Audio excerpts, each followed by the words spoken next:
Je reçois à présent Aurélie Cicalski, qui est députée régionale bruxelloise et maire. Tout d'abord, bon anniversaire Aurélie Cicalski. Merci, c'est un plaisir d'être ici et de fêter mon anniversaire oui, avec bien vous. J'espère bien.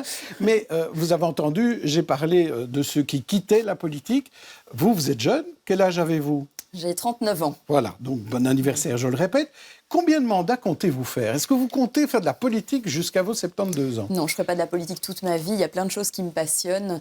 Donc, on verra bien ce que les électeurs décideront. Je pense justement que c'est le propre d'un parti politique, d'un groupe politique de se renouveler, d'avoir des nouvelles personnalités, des nouvelles personnes impliquées dans des associations, des jeunes, des moins jeunes. Et c'est ça qui fait la richesse d'un mouvement politique. Mais pas de nombre de mandats fixés d'avance, dire je fais 2 mandats et puis j'arrête ? On verra bien. En tout cas, je me représenterai aux prochaines élections en 2024. En tout cas, pour un deuxième mandat, pour un deuxième mandat, oui. Alors, vous êtes notamment spécialisé ou intéressé, je dirais, par les problèmes de mobilité. Vous n'êtes pas la seule, hein, mais vous avez soulevé un lièvre. C'est le problème des parkings par SMS. Alors, vous trouvez ce système pas très équitable, notamment pour les distraits. Alors, expliquez-nous. Alors, j'ai été interpellée par de nombreux citoyens concernant le paiement par SMS. Donc, vous avez le choix, quand vous payez votre stationnement, de payer sans contact avec votre carte bancaire, de payer via une application. Mais il y a des personnes qui ne souhaitent pas, pour diverses raisons, opter pour ces moyens de paiement. Et donc, ils paient par SMS. Et ces personnes ont malheureusement eu une mauvaise surprise en voyant leur facture de téléphone à la fin du mois. C'est que le stationnement se poursuivait au-delà de la durée de la soirée et se poursuivait le lendemain. Et donc, elles ont eu des mauvaises surprises sur leurs factures. Et donc, je pense en effet qu'il faut qu'il y ait un système qui soit mis en place pour soit rappeler à l'usager, attention, vous avez oublié de désactiver, d'envoyer un SMS stop ou quit à tel numéro, ou alors envoyer un petit rappel en disant, attention, vous n'oubliez pas de désactiver. Oui, et que propose la ministre de la Mobilité ? Pour le moment, j'ai interpellé la ministre sur le sujet et la réponse est décevante puisqu'il n'y a pas de solution adéquate à ce sujet.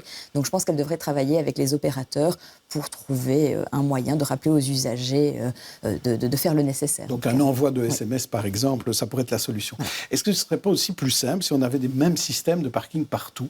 Parce qu'à Bruxelles, les systèmes de stationnement, ils sont différents à peu près dans chaque commune. Oui, en effet, on est pour plus de lisibilité, de simplification pour les citoyens. C'est d'ailleurs l'objet de la proposition de la ministre Van den Brandt, d'essayer d'harmoniser toute cette politique de stationnement. Ce mode de paiement n'est qu'une des facettes, notamment du stationnement. Il y a aussi les places en voirie, la suppression des places en voirie, etc. Donc, il est grand temps, en tout cas, de mettre les mains dans le cambouis, mais cela doit se faire de manière harmonieuse et en concertation avec les comités de quartier, les riverains, les communes, tous les acteurs doivent être ici à table. Pourquoi certaines communes résistent et ne veulent pas qu'il y ait une politique globale, régionale ? Les communes doivent rendre un avis dans le cadre de la politique de l'ordonnance stationnement de la ministre et il est évident que les communes, les pouvoirs publics connaissent leur quartier, savent quelles sont les problématiques, les besoins, quartier par quartier. Et là, la ministre ici est en train de s'immiscer, de prendre des décisions sans concertation. Alors, c'est le propre d'écolo de lancer des commissions délibératives, des commissions où il y a des citoyens qui sont impliqués, où on demande l'avis de citoyens sur certaines problématiques.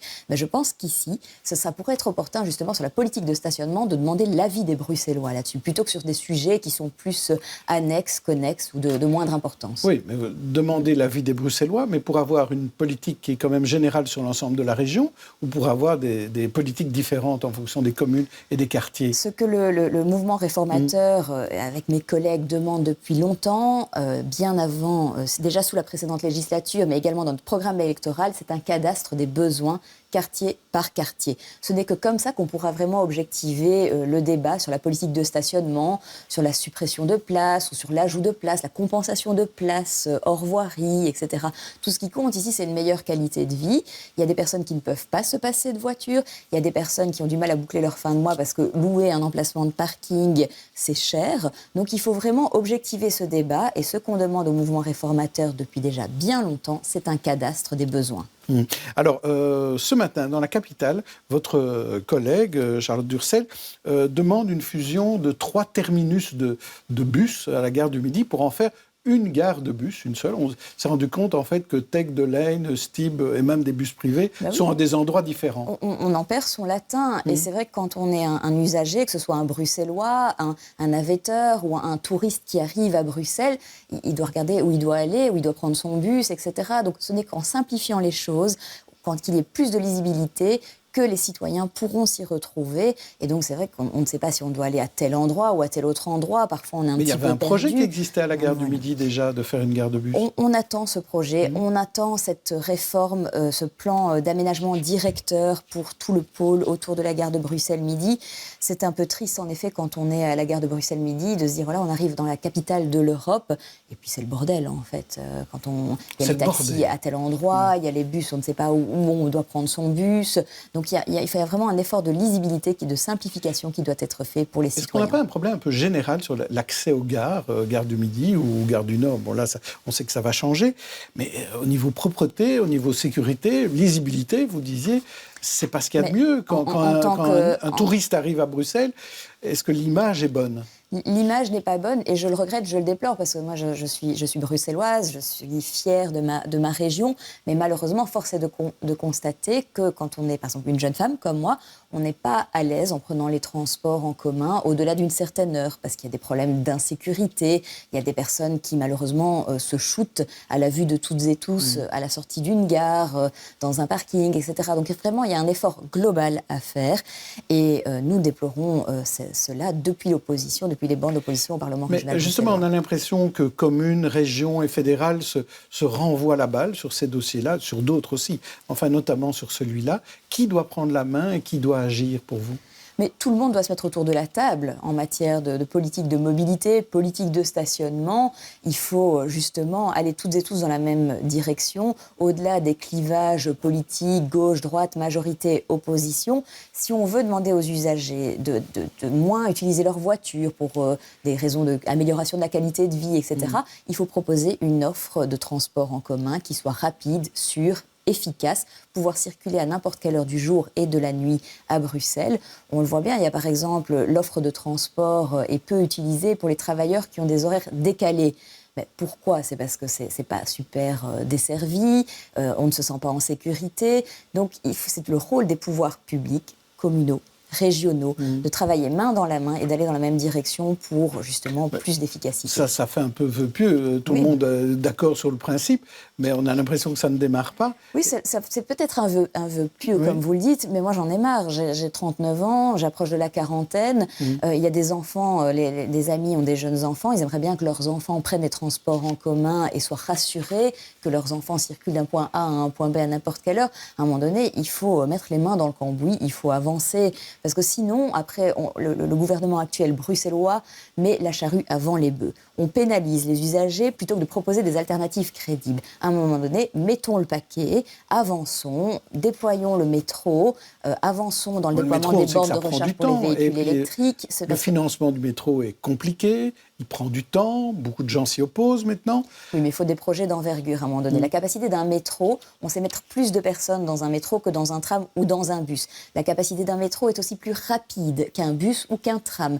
Donc, il faut évaluer le pour et le contre. Moi, je suis pro-métro, je veux du métro partout à Bruxelles. Je rêve d'une ville-région qui soit rapide, efficace, un peu comme quand on va à Londres, à Paris ou dans d'autres grandes capitales. On se dit, waouh, c'est quand même génial le métro.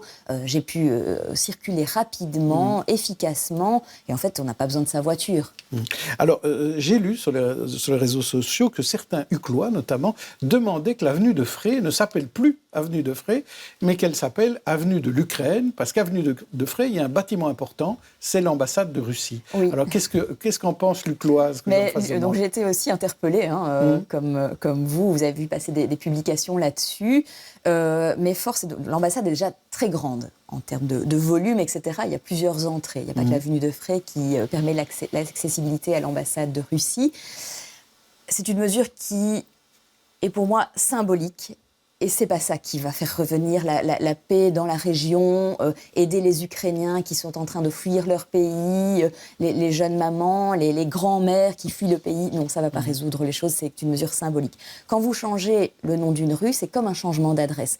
Vous êtes appelé à la commune pour mettre à jour votre carte d'identité, la puce de votre carte d'identité. Il y a certains changements qui se font automatiquement, mais par exemple, vous devez aller après à votre banque signaler le changement d'adresse, à la poste, faire le suivi du courrier. L'avenue de Fray, il y a un grand hôpital aussi. Donc c'est aussi une lourde procédure administrative. Le jeu n'en vaut pas la chandelle pour vous? Je pense que le jeu est très symbolique et il faut faire confiance à la diplomatie. Je soutiens les sanctions qui sont mises en place par l'Union européenne, par le Conseil européen, la Commission européenne, les résolutions qui sont votées au Parlement européen à l'égard de la Russie. Je pense que ça, ce sont des outils plus importants, plus efficaces qu'un changement de rue qui est plutôt symbolique. Mais on a vu quand même un grand élan de générosité un peu partout dans le monde occidental, mais notamment à Bruxelles. Oui, pour accueillir accueillir les réfugiés ukrainiens. C'est ça l'essentiel pour vous, C'est ça l'essentiel, ce sont les personnes qui comptent. Il y a des dizaines de milliers de réfugiés qui ont été enregistrés à Bruxelles. Je salue d'ailleurs tous les Bruxellois, les Uclois aussi, qui ouvrent leurs portes pour accueillir les gens pendant quelques semaines, le temps d'essayer de trouver des logements. Mais qu'est-ce que vous dites à ceux qui disent oui, on aide les Ukrainiens, mais on oublie les autres réfugiés? Mais non, on a des lois en Belgique. Il y a la loi sur le séjour, l'accueil. Il y a des procédures qui sont établies. Je ne pense pas qu'il y a de favoritisme qui soit fait. Ici, là, il y a un pays en guerre, donc il y a une situation d'urgence à gérer, avec justement un accroissement du nombre de réfugiés ukrainiens qui arrivent partout en Europe, dans tous les États membres. Toutes les villes sont confrontées à cela. Et puis pour les autres personnes qui viennent d'autres pays, mais ce sont les canaux classiques, les procédures classiques. Il y a le droit d'asile, il y a la migration économique, le regroupement familial. Il n'y a pas de poids de mesure. Il n'y a pas de poids de mesure. Merci Aurélie Tchaikalski.